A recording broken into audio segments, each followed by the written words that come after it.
I speak to you from the heart of white lion ancestral territories, in the epicenter of UNESCO's Kruger Canyons biosphere, one of the last surviving lion ranges on the planet, and one of the most important sacred sites on Earth.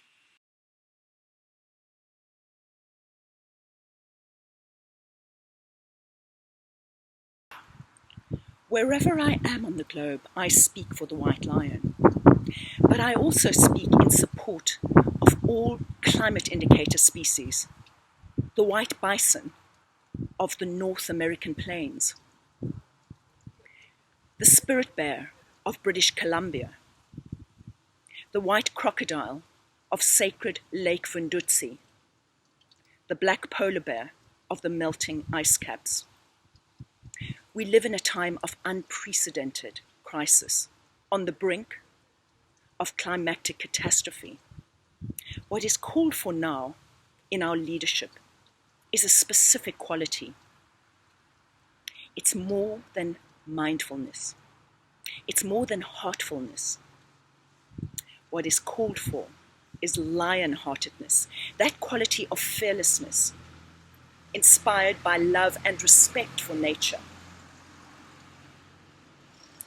that enables us to transform our world. It makes us unstoppable. Today, all conservation issues are global issues.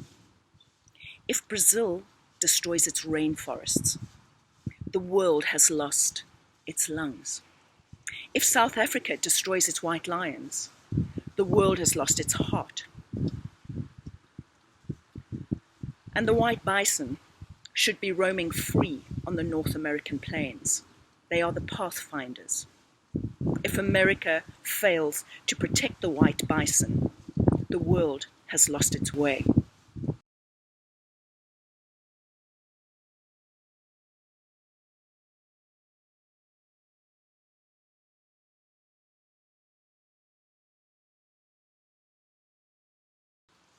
United across continents and across species on World Animal Day, I speak to you from Athens, Greece, Europe.